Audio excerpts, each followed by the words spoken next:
Hello everyone. तो आज दिन भर मार्केट में क्या रहा और ट्रम्प का टैरिफ आज आने वाला है, तो उसके बारे में भी हम डिस्कस करेंगे डिटेल में। और आज मार्केट में क्या हुआ, चलिए देखते हैं। कल जो फाइनेंशियल ईयर हमारा स्टार्ट हुआ था और कल हमने देखा था कि मार्केट में काफी ज्यादा गिरावट देखने को मिली थी, और लेकिन आज चीजें थोड़ी बदली हुई दिखी। आज मार्केट काफी उठा था और आप देख सकते हो निफ्टी 50, निफ्टी बैंक ने काफी अच्छी रिकवरी की है। यहाँ पर मिड कैप, स्मॉल कैप ने भी बहुत अच्छा परफॉर्म किया है। आईटी भी खुद को संभालता हुआ यहाँ पर दिखा और ऑटो और मेटल भी खुद को संभालते हुए यहाँ पर दिखे थे। Overall market mood extreme greed की तरफ था। तो आज जैसे हम कल लगा रहे थे कि कल फाइनेंशियल ईयर, आज ट्रम्प टैरिफ आने वाला, लेकिन मार्केट में क्या होगा, लेकिन आज मार्केट चढ़ता हुआ दिखा। आज चढ़ता हुआ तो मार्केट दिखा है, मगर मार्केट में कॉन्फिडेंस नहीं था। मतलब कि कॉन्फिडेंस वो जो एक होता है वो मार्केट में नहीं था। उसका रीजन था कि आज मार्केट में शॉर्ट कवरिंग हुई है। अब जैसे कि ट्रम्प जी का टैरिफ आने वाला है, तो ट्रम्प जी के टैरिफ अगर बहुत ज्यादा लगता है तो उससे जो इन्वेस्टर्स हैं उनको लॉस होने के चांसेस हैं। और जिन्होंने अपनी पोजीशंस बना रखी है, अगर ट्रम्प कम टैरिफ लगता है तो उनको भी लॉस होने के चांसेस होंगे। तो इसकी वजह से मार्केट में शॉर्ट कवरिंग हुई और वही रीजन है कि आज मार्केट यहाँ पर इतनी ज्यादा रिकवरी करते हुए दिखा है। यहाँ पर स्मॉल कैप, मिड कैप ने बहुत अच्छी रिकवरी दिखाई है और बैंक ने तो बहुत ज्यादा ही रिकवरी दिखा दी है। तो ओवरऑल यही रीजन था कि आज मार्केट इतना चढ़ता हुआ हमें दिखा है। अब हम यहाँ पर कुछ सेक्टर्स की बात करते हैं, पूरा ओवरऑल हीट मैप को डिस्कस करते हैं कि हीट मैप पूरा ओवरऑल कैसा रहा। तो आप देख रहे होंगे कि आज ब्रॉडर लेवल पे ग्रीन है मार्केट, यानी कि स्टॉक्स अच्छा परफॉर्म कर रहे हैं, अभी हमने डिस्कस किया। साथ ही साथ यहाँ पर देखोगे बैंक्स और हेल्थ केयर के कुछ सेक्टर, यहाँ का कुछ स्टॉक्स हैं जो कि काफी ज्यादा नेगेटिव में गए हैं। तो वो उसका भी यही रीजन है कि थोड़े बहुत, जिस तरह से आप देख रहे हो कि हेल्थ केयर तो सेक्टर इस समय थोड़ा सा टैरिफ की वजह से काफी ज्यादा यहाँ पर इम्पैक्ट कर रहा है। अभी टैरिफ लगा नहीं है लेकिन थोड़े से डर बना हुआ है। लेकिन ओवरऑल अगर हीट मैप को देखा जाए यहाँ पर ब्रॉडर लेवल पे, तो अच्छी परफॉर्मेंस आज सारी स्टॉक्स ने दी है। अब हम यहाँ पे रेजिस्टेंस और मेजर सपोर्ट का डिस्कशन करते हैं। अगर हम यहाँ पर रेजिस्टेंस को देखें तो 23,800 हमारा रेजिस्टेंस है। मार्केट की जो क्लोजिंग आज हुई है वो 23,332 पे आज मार्केट की क्लोजिंग हुई है। और हमारा जो मेजर सपोर्ट है वो 22,000 का है। अब यहां पर टैरिफ का बहुत बड़ा इंपैक्ट प्ले करने वाला है। कल जब मार्केट ओपन होगा तो अगर टैरिफ कम लगता है तो हो सकता है कि मार्केट रेजिस्टेंस को भी पार कर जाए, लेकिन अगर टैरिफ ज्यादा लगे तो हो सकता है कि मार्केट सपोर्ट लेवल पे आ जाए। तो अगर सपोर्ट लेवल पे आता है यानी 22,000 पे, तो मार्केट बहुत ज्यादा गिर जाएगा। और रेजिस्टेंस लेवल पे तो भी ठीक है, उससे पार कर जाता है तो मार्केट चढ़ते हुए दिखेगा। मगर अब कल देखने वाली बात होगी कि मार्केट रेजिस्टेंस को भी क्रॉस करता है या फिर सपोर्ट लेवल पे आके रुकता है। तो ये वो तो ओवरऑल हमारा मेजर और सपोर्ट का डिस्कशन था।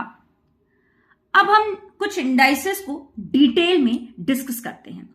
निफ्टी 50, जब हमारा मार्केट गिरा हुआ था तो निफ्टी 50 भी बहुत ज्यादा ही गिरा था, लेकिन मिड मार्च से मार्केट थोड़ा सा संभलते हुए हमें दिखा है।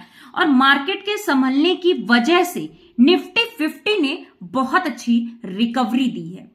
रिकवरी आप देख सकते हो कि अपने ऑल टाइम हाई से -9 अभी है निफ्टी। आप देख सकते हो बहुत अच्छी रिकवरी निफ्टी 50 ने दी है और आज भी मार्केट में अच्छा परफॉर्म की हुई है। अगर हम निफ्टी बैंक की बात करें यहाँ पे, तो निफ्टी बैंक बहुत अच्छा रिकवर कर रहा है। अपने ऑल टाइम हाई से वो -4 के अप्रॉक्स है, यानी कि निफ्टी बैंक ने भी बहुत अच्छी परफॉर्मेंस दे रहे हैं। हम अब यहाँ पर ऑटो सेक्टर और यहाँ पर आईटी सेक्टर को डिस्कस करते हैं। निफ्टी आईटी जो है वो इस साल ऐसा लग रहा है कि वो पूरे साल संभालना, क्या मैं कह सकती हूँ कि गिरता हुआ ही दिखेगा। और मेजर इंपैक्ट टैरिफ का निफ्टी आईटी पे ही आने वाला है। और अभी टैरिफ तो लगा नहीं है, लेकिन वो जो कहते हैं डर जो होता है वो कहीं ना कहीं निफ्टी आईटी पे देखने को अभी से मिल रहा है। आप देख सकते हो निफ्टी आईटी अपने ऑल टाइम हाई से -21 है। यानी कि जब मार्केट खुद को संभाला था, जब हाई पे गया था, उसके बाद भी मार्केट बहुत ज्यादा निफ्टी आईटी खुद को रिकवर नहीं कर पाया था। और आगे आने वाले टाइम में भी जॉब्स के भी लॉस इसमें दिख रहे हैं, क्योंकि टीसीएस, इन्फोसिस, ये सब जो कंपनीज है, ये जो हमारी इंडिया ही सर्विसेज उनको प्रोवाइड करती है, तो इम्पैक्ट टैरिफ का बहुत ज्यादा आने वाला है। और ट्रम्प जी ने भी यही कहा है कि वो हो सकता है आईटी सेक्टर पे टैरिफ लगाएंगे। तो वो जो अनाउंसमेंट वहां पर हुई थी, वो कहीं ना कहीं खौफ बना, और तभी से आईटी सेक्टर में काफी ज्यादा गिरावट देखने को हमें मिली है। हम यहां पर ऑटो की बात करें तो 2 अप्रैल से पहले ही ऑटो सेक्टर पे ट्रम्प जी ने टैरिफ लगा दिया, और आप देख सकते हो कि अपने ऑल टाइम हाई से -22 यहां पर है। हालांकि जब मार्केट खुद को संभाल रहा था तो ऑटो भी खुद को संभालता हुआ दिख रहा था, मगर जब ट्रम्प जी का टैरिफ लगा ऑटो पे, तो एक बहुत ही मेजर झटका ऑटो सेक्टर पे लगा था, और उस झटके का असर आप देख सकते हो कि अपने ऑल टाइम हाई से -22 यानी ज्यादा रिकवरी ये ऑटो नहीं कर पाई है। निफ्टी ऑटो अभी बहुत ज्यादा, तो इस साल कह सकते हैं कि ऑटो और आईटी बहुत ज्यादा धक्का खाते हुए हमें दिखेगी मार्केट में। तो अगर आपने इन्वेस्टमेंट कर रखी है आईटी में, खास तौर से आईटी में, तो अपने स्टॉक्स को एक बार जरूर फिर से रिसर्च और एनालिसिस जरूर करिएगा। अब इसको प्रेजेंटेशन मोड में, सॉरी फॉर दिस। अब हम एफआईएस और डीआईएस की बात कर लेते हैं। एफआईएस बड़ा मेजर रोल प्ले करते हैं मार्केट में। हमने देखा था कि पिछले कुछ महीनों से एफआईएस पैसा निकाल रहे थे मार्केट से, लेकिन मिड मार्च से एफआईएस ने इन्वेस्टमेंट शुरू कर दी थी।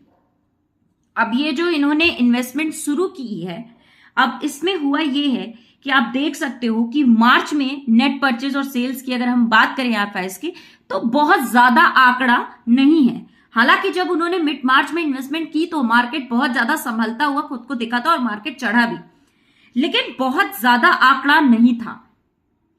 अब फरवरी की बात करें, मार्च, जनवरी की बात करें, दिसंबर की अगर हम यहां बात करते हैं, तो यहां पर आप देखोगे कि एफआईएस पैसा निकालते हुए ही दिख रहे हैं। हम यहां नेट परचेज सेल्स की बात करें, यहां पर एफआईएस देखोगे पैसा निकालते ही हुए दिख रहे हैं। इसके बहुत से तमाम रीजंस हैं, हम कुछ रीजंस को यहां पर डिस्कस करते हैं। अभी मैंने कुछ दिन पहले आप लोग के साथ कुछ डिस्कशन किया था कि जो चाइना की जो वो था निफ्टी का चार्ट था और जो हमारा चार्ट था, उसका कंपैरिजन ही नहीं है। चाइना बहुत वीकेंड है एज कंपेयर टू हमारे मार्केट से, लेकिन 2025 में चाइना के मार्केट में एक मोमेंटम देखने को मिली, और उस मोमेंटम से एफआईएस उधर गए, तो वो भी कहीं ना कहीं इंपैक्ट इंडिया के एफआईएस पे पड़ा है। मतलब इंडिया से एफआईएस थोड़े निकले हैं, तो वो चाइना भी एक मेजर रीजन है। दूसरा रीजन यहां पर टैरिफ का है। ट्रम्प के टैरिफ से बहुत चीजें इंपैक्ट हुई है। अब एफआईएस का यही सोचना है कि भाई वो टैरिफ ज्यादा लग गया तो कहीं हमारी इकोनॉमी पे डामाडोल ना हो जाए, कहीं ज्यादा इन्वेस्टमेंट, कम टैरिफ लग गया, ज्यादा टैरिफ लग गया, इंडिया की इकोनॉमी कमजोर पड़ गई तो हमारे पैसे ना डूब जाए, मार्केट में ना लगाए। तो वो सब कुछ बैठे हुए हैं इस टैरिफ के उस पे। तो ये भी एक कहीं ना कहीं रीजन है कि एफआईएस का पैसे निकालने का मार्केट से और ना इन्वेस्टमेंट करने का। तो हमने आपके साथ कुछ रीजंस, बहुत सारे रीजंस होते हैं, उसमें से हमने कुछ रीजंस आपके साथ शेयर किए हैं। तो आप एफआईएस का चार्ट हमारे स्क्रीन पे देख सकते हो कि कितना कम आंकड़ा रहा है जब उन्होंने इन्वेस्टमेंट किया मार्च में, और अभी भी हम देखे थे साल के कल की शुरुआत में, हमने कल ही डिस्कस किया था, मार्केट गिरा था, एफआईएस पैसा निकाल रहे थे। आज भी बहुत ज्यादा इन्वेस्टमेंट एफआईएस की नहीं हुई, उन्होंने भी पैसे निकाले ही हैं मार्केट से। तो ये तो हमने डिस्कशन कर लिया एफआईएस और डीआईएस की। अब हम बात करते हैं, जस्ट अ सेकेंड, हम स्लाइड को कर दें। अब हम ट्रम्प जी के जो टैरिफ का टेरर है, कहते हैं टी डे उसको कह सकते हैं, वो जो 2 अप्रैल को आज आने वाला है, आज अनाउंसमेंट होगा, इम्प्लीमेंटेशन भी हो जाएगा। वो उसको डिटेल में डिस्कस करते हैं कि कहां कहां इंपैक्ट पड़ेगा, इंडिया पे क्या क्या इंपैक्ट पड़ने वाला है, ये सब कुछ हम डिटेल में एनालिसिस करते हैं और डिस्कशन आप लोग के साथ करते हैं। तो 2 अप्रैल को लिबरेशन डे है, यूएस में लिबरेशन डे है, और लिबरेशन डे ट्रम्प जी ने चूज किया कि हम ट्रम्प का जो टेरर है वो हम करेंगे, और इम्प्लीमेंटेशन भी 2 अप्रैल को होगा। अब ट्रम्प जी का जो टैरिफ है, उन्होंने ये कहा है कि हम रेसिप्रोकल टैरिफ लगाएंगे। यानी कि जो कंट्री हम पे जितना टैरिफ लगाती है हम उतना टैरिफ लगाएंगे उस, और जिन जिन कंट्रीज हमारे ऊपर टैरिफ लगाती है हम उन कंट्रीज पे टैरिफ लगाएंगे, ये ट्रम्प जी का कहना है। टारगेट कंट्रीज की बात करें, उन पे इंपैक्ट क्या पड़ेगा, तो टारगेट कंट्रीज में इंडिया टैरिफ टारगेट बना हुआ है इस टाइम पे। इंडिया मेजरली आईटी और फार्मा का ज्यादा इंपोर्ट होता है इंडिया से, तो ये दो सेक्टर्स मैंने अभी आपको बताया भी था कि टेरर में है, इनमें खतरा है इन सेक्टर्स में। तो अगर आपकी इन्वेस्टमेंट्स हैं तो आप बहुत पहले एनालिसिस और रिसर्च कर लीजिएगा। तो इन सेक्टर्स पे टैरिफ लगने के बहुत नहीं 99% चांसेस हैं, और बाकी और भी सेक्टर्स हैं जिसपे हो सकता है कि ट्रम्प जी टैरिफ लगाएं। ट्रम्प का कहना यह है कि वो उनके साथ ही उन्हीं कंट्रीज पे टैरिफ लगाएंगे जो ट्रेड डेफिसिट यूएस के साथ ट्रेड डेफिसिट करेगी, यानी कि जो इंपोर्ट एक्सपोर्ट कर रही है। अब इकोनॉमिक कंसर्न्स जरूर होंगे, हमारी इकोनॉमी पे तो इंपैक्ट पड़ेगा ही पड़ेगा, लेकिन ग्लोबल इकोनॉमी पे असर दिखेगा। हो सकता है कि ग्लोबल इकोनॉमी के कमजोर होने के चांसेस ज्यादा हैं, यहां पे ग्लोबल इकोनॉमी के कमजोर होने के चांसेस भी ज्यादा हैं। और सिर्फ हमारी इकोनॉमी और ग्लोबल लेवल पे नहीं, यूएस की इकोनॉमी पे भी बहुत अच्छा असर पड़ेगा।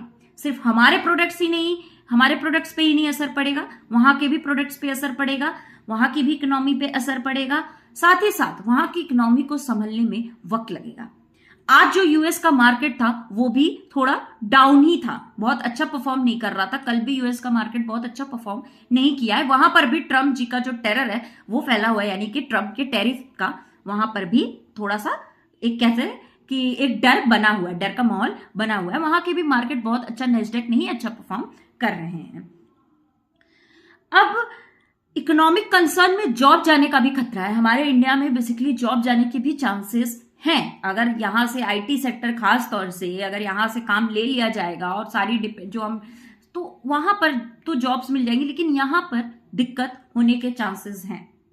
तो ये जॉब्स का अगर जाना होगा तो इकोनॉमी पे हमारे डेफिनेटली असर पड़ेगा। अनसर्टेनिटी बहुत है, जब तक टैरिफ नहीं लगाया तब तक अनसर्टेनिटी है, मगर टैरिफ लगने के काफी दिन तक अनसर्टेनिटी मार्केट में बनी रहेगी कि क्या असर किस पे क्या कैसे टैरिफ का पड़ रहा है, वो अनसर्टेनिटी हमें बनी रहेगी। अभी इवॉल्विंग सिचुएशन की बात करें तो जो फुल इंपैक्ट है वो जब इंप्लीमेंट होगा, जैसे कि आज अगर टैरिफ लगता है, उनके अनाउंसमेंट के बाद टैरिफ लगता है, फिर जो इंप्लीमेंट होगा उसके बाद ही हमें पता चलेगा कि क्या क्या अब क्या क्या टैरिफ की वजह से हो रहा है, और उसके बाद तो और ही ज्यादा हमें इंपैक्ट देखने को मिलेगा, यानी इंप्लीमेंटेशन के बाद ही हमें इंपैक्ट देखने को मिलेगा। अभी तो अनाउंसमेंट पे एक टेरर आएगा, जो कहते हैं डर, जो अनाउंसमेंट होने के बाद जो मार्केट में अप डाउन आएंगे वो तो है, लेकिन इंप्लीमेंटेशन के बाद भी काफी चेंजेस आपको ग्लोबल लेवल पे भी और हमारी कंट्री में भी दिखेगा। तो ये ओवरऑल हमारे ट्रम्प जी के जो टैरिफ लगा रहे हैं और जो टेरर है उसके बारे में डिटेल में हम आपके साथ डिस्कशन किए। अब आप बताइए कि जो ट्रम्प जी का टैरिफ लग रहा है उससे सिर्फ आईटी और फार्मा के अलावा और कौन कौन से ऐसे सेक्टर्स होंगे जिसपे ट्रम्प जी टैरिफ लगा सकते हैं, और उन सेक्टर्स पे क्या इंपैक्ट पड़ेगा, आप हमें कमेंट्स में बताइए।